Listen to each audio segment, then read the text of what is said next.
kuingia ndani kesho. Mheshimiwa G.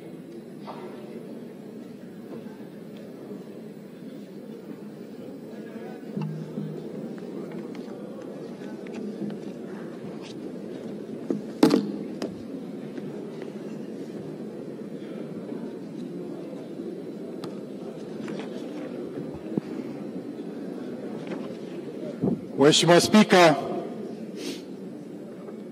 naomba kutoa maelezo ya hoja ya kutengua kanuni za Bunge kwa mujibu wa kanuni ya 177(1) ya kanuni za kudumu za Bunge za mwaka 2025. Kwa kuwa ibara ya 91(1) ya Katiba ya Jamhuri ya Muungano wa Tanzania ya mwaka 1977 na kanuni ya 34(1) ya kanuni za kudumu za Bunge za mwaka 2025 inaweka masharti ya Rais wa Jamhuri ya Muungano wa Tanzania kulihutubia na kulifungua rasmi Bunge. Na kwa kuwa Mheshimiwa Spika wa Bunge amewaalika viongozi mbalimbali kuja kusikiliza hotuba ya Mheshimiwa Dr. Samia Suluhu Hassan, Rais wa Jamhuri ya Muungano wa Tanzania, wakati akilihutubia na kulifungua rasmi Bunge la 13 la Jamhuri ya Muungano wa Tanzania. Na kwa kuwa kanuni ya 164(1) ya kanuni za kudumu za Bunge za mwaka 2025 inaeleza kwamba wageni wanaoruhusiwa kuingia bungeni watakaa maeneo maalum yaliyotengwa kwa ajili yao, na kwamba inabidi Bunge litengue kanuni hizi ili kuruhusu viongozi maalum walioalikwa na Mheshimiwa Spika kuja kusikiliza hotuba ya Mheshimiwa Rais kuingia ndani ya ukumbi wa Bunge.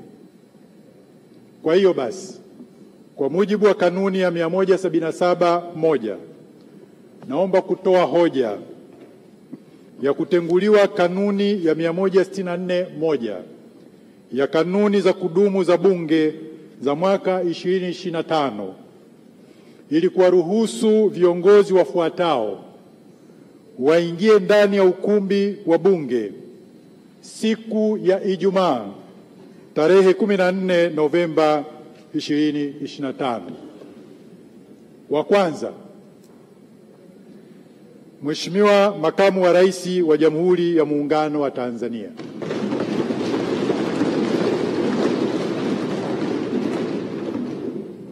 Wa pili, Mheshimiwa Rais wa Zanzibar na Mwenyekiti wa Baraza la Mapinduzi.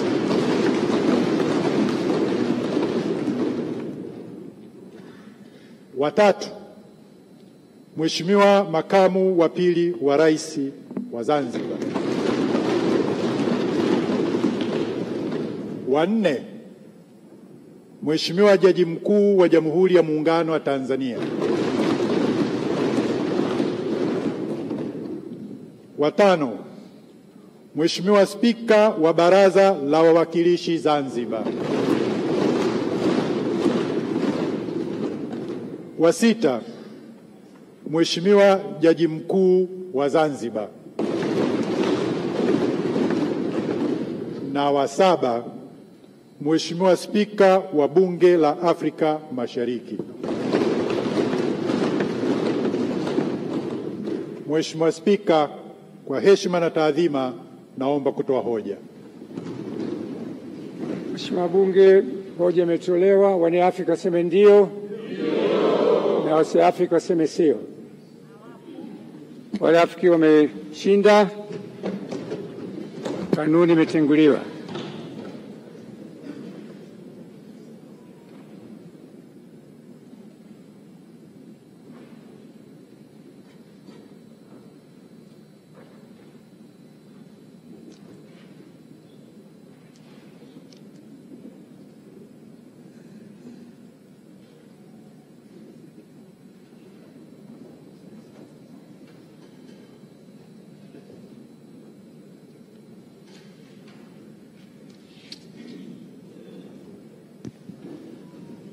na utaratibu huo ambao kesho Rais wa Jamhuri ya Muungano wa Tanzania ambaye ni sehemu ya bunge atakapofika hapa bungeni na wageni ambao watakuwa sehemu ya kazi hiyo kubwa kabisa ya